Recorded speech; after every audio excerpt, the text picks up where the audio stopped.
સિઝનમાં અત્યાર સુધીનો માત્ર 6.4% જ વરસાદ થતા દ્વારકા જિલ્લાના ખેડૂતો કફોડી સ્થિતિમાં મુકાયા છે। અનેક વિસ્તારમાં વાવેતર નથી થયું, જ્યાં વાવેતર થયું છે ત્યાં ઊભો પાક હવે કાળઝાળ તડકામાં સુકાઈ રહ્યો છે। સૌથી વિકટ સ્થિતિ પશુઓ અને પશુપાલકોની થવાની આશંકા છે। એવામાં કોંગ્રેસના આગેવાનો અને ખેડૂતો એકઠા થયા અને જિલ્લાને દુષ્કાળગ્રસ્ત જાહેર કરવા માંગ કરી। સૌની યોજનાનો નિયમિત લાભ ન મળતો હોવાના આરોપ સાથે દ્વારકા ખંભાળિયા હાઈવે પર કોંગ્રેસ આગેવાનો અને ખેડૂતોએ વિરોધ પ્રદર્શન પણ કર્યું। ખરીફ સિઝન નિષ્ફળ ગઈ હોવાથી ખેડૂતોએ પાક ધિરાણ તથા વીજ બિલ પણ માફ કરવા માંગ કરી। આ ઉપરાંત પશુઓ માટે ઘાસચારાની અને લોકોને રોજગાર મળી રહે તેવી વ્યવસ્થા કરવાની પણ માંગ કરી। છૂટાછવાયા ઝાપટા પડેલા હોવાને એની અંદર ખેડૂતોએ સાહસ કરી અને વાવેતર કરેલું છે। જે વાવેતર છે સદંતર નિષ્ફળ જાય એવી પરિસ્થિતિનું નિર્માણ થયું છે। ત્યારે આજે ખેડૂતોએ એકઠા મળી અને સરકાર સામે પોતાની જે માંગો છે એ મૂકી, જેની અંદર તાત્કાલિક ધોરણે ખેડૂતો પશુપાલકો માટે ઘાસચારા માટેનું વિતરણ કેન્દ્ર ચાલુ કરવામાં આવે।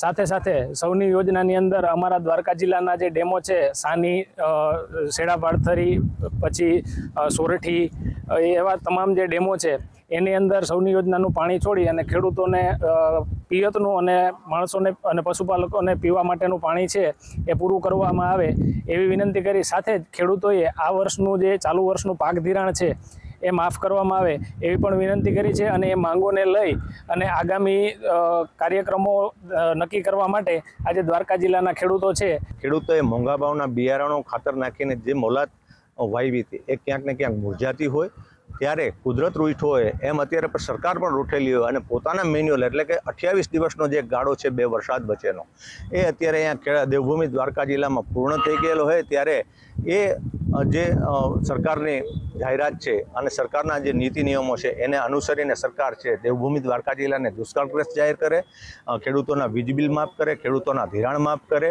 અને 7 કિલોમીટરની ત્રિજ્યામાં પશુપાલકો માટે ઘાસચારા ડેપોની વ્યવસ્થા કરે। સરકારશ્રીએ નિયમાનુસાર એમાં જે દુષ્કાળગ્રસ્ત જાહેર કરી અને જે ઘાસ વિતરણ કેન્દ્રો છે એ 7 કિલોમીટરના અંતરે ચાલુ કરવા જોઈએ। રાહત કાર્યો જે ખેત મજૂરો છે એમના માટે રાહત કાર્યો ચાલુ કરવા જોઈએ। આ વર્ષનું જે પાક ધિરાણ છે એ સંપૂર્ણપણે માફ કરવું જોઈએ। તેમજ જે પાણીના જે પીવાનું પાણી છે એ પીવાનું પાણી દરેક ગામની અંદર સમયસર પહોંચાડવું જોઈએ। એના માટે આ કાર્યક્રમ હતો। મહિનાથી વરસાદ પડેલો નથી, થોડો ઘણો વરસાદ પડ્યો છે અને માંડવી વાવેલી છે તો માંડવી બધી સુકાઈ ગઈ છે। તો સૌની યોજનાનું જે પાણી આપણી પાઇપલાઇન નાખેલી છે આજ વર્ષોથી, તો એ પાઇપલાઇન દ્વારા તાત્કાલિક ટૂંકમાં જે કંઈ 2-5 ડેમ ભરવાના છે તાત્કાલિક ભરે તો માલનો ઘાસ સારો થાય, નહીંતર તો આમાં ખેડૂતનું કંઈ હવે થવાનું નથી। અને બીજું કે આ વર્ષનો જે વીમો છે તે તાત્કાલિક સરકાર માફ કરે, વીજ બિલ માફ કરે અને દેવભૂમિ દ્વારકા સમગ્ર જિલ્લાને તાત્કાલિક અસરગ્રસ્ત જાહેર કરે, દુષ્કાળ જાહેર કરે, આવી મારી સરકાર પાસે અપીલ છે। માત્ર 6% વરસાદ પડ્યો છે।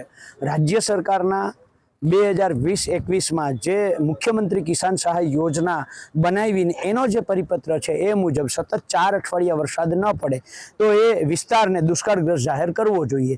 ત્યારે દ્વારકા જિલ્લામાં 60 દિવસથી વરસાદ પડ્યો નથી અને ટોટલ જે 6% વરસાદ પડ્યો છે એ ક્યાંક 2 mm ને ક્યાંક 3 mm ને ક્યાંક 5 mm ને આવી રીતે થઈ અને 60 દિવસમાં માત્ર 6% વરસાદ થયો છે। ખેડૂતોને વાવણી થઈ નથી। બીજી બાજુ એ નગરપાલિકા વિસ્તાર હોય કે ગામડાનો વિસ્તાર હોય, પીવાના પાણીની ખૂબ અછત છે। 30 દિવસે પાણી આવે છે। ત્યારે અમારો Gadhki dam, Sorathi dam, Ghee dam, Sinhan dam, Medhakreek dam, Vartu dam, Sorathi dam, Sheda Bharthari dam, Medhakreek dam, Sindhani dam, આવા જે ડેમો છે આ ડેમોને 2019માં જ સૌની યોજનાથી ભરવાના હતા, પણ અત્યાર સુધીમાં એમાં પાણી આવ્યું નથી। ત્યારે આ દુષ્કાળગ્રસ્ત પરિસ્થિતિમાં આ ડેમોની અંદર તાત્કાલિક પાણી છોડવામાં આવે, એ ડેમોને ભરવામાં આવે